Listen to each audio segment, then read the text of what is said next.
মাতৃ মূর্তি গড়াইয়ে পুজো দেওয়া হতো, আমরা সেই সাথে যেতাম।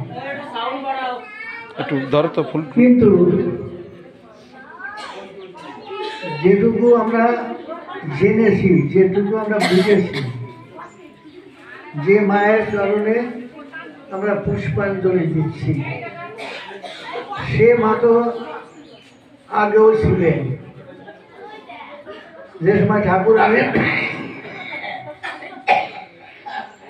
আছে নাকি এই দ্রৌপদী জ্বলছে নাকি?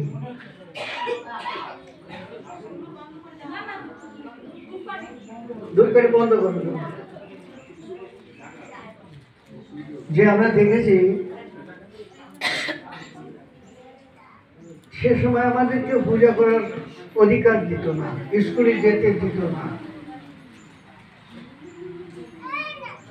তা আমরা ভাবতাম যে আমরা এমন জন্ম নিয়েছি, আমাদের কোনো কিছু করবার অধিকার দেয় না এটা। অবারিত চোখের জলে দিয়ে ঠাকুরকে আমি দেখেছি।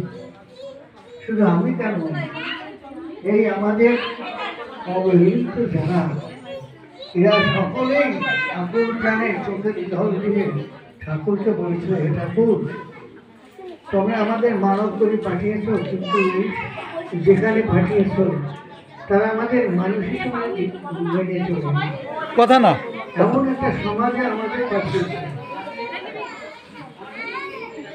ঠাকুর তুমি আমার কথা নিও, আমাদের আর সন্তান আমি না দিও, কেননা আমরা মার পর তাদের এই অবস্থা। কিন্তু ঠাকুর আমাকে একটু দাও। এই আমাদের একটু বাঁকা হয়ে গেল, ফোঁটাটা কপালে সোজা পড়ে নাই। ঠিক আছে, আবার সেই বাঁকায় আর একটা টাচ করলে।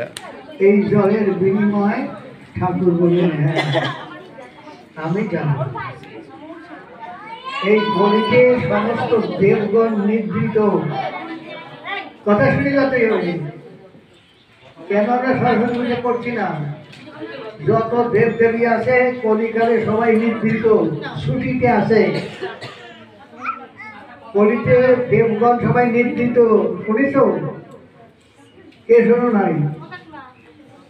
এই কলিতে সমস্ত দেবগণ নিদ্রিত মানে ঘুমায় আছে। ঘুমানো মানুষের পুজো দেয় নাকি? মানুষ কেউ ঘুমান্ত মানুষের পুজো দেওয়া হয় না। এই তোর মা ওই ওই পাশে। আর যে মা বিশ্বজননী কয়তো থাকে, সকলের মা বলে বিশ্বজননী, যে মা আমাদের মধ্যে সন্তানকে দেখে এক সাইড থেকে নেই, আমাদের দিকে ফিরে চায় না, বলে না এই তোরা স্কুলে আসতেছিস, এরা স্কুলে যায় না কেন?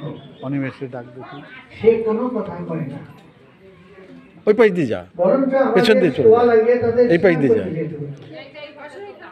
কথা বলি কথা বলো কেন? ও মাসা এগুলো সেই মন্ত্র পড়তিস, তোমার কাছে জিজ্ঞাসা করবে তোমরা এই পুজো দিয়ে ওইখানে যাও কেন, কথা জবাব তো দিতে হবে।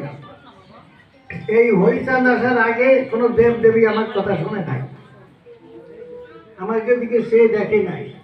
আমরা ভালো কি বন্ধ, হ্যাঁ আমাদের কি সুবিধা হচ্ছে কি অসুবিধা হচ্ছে কোনো দেবতা চাই নাই।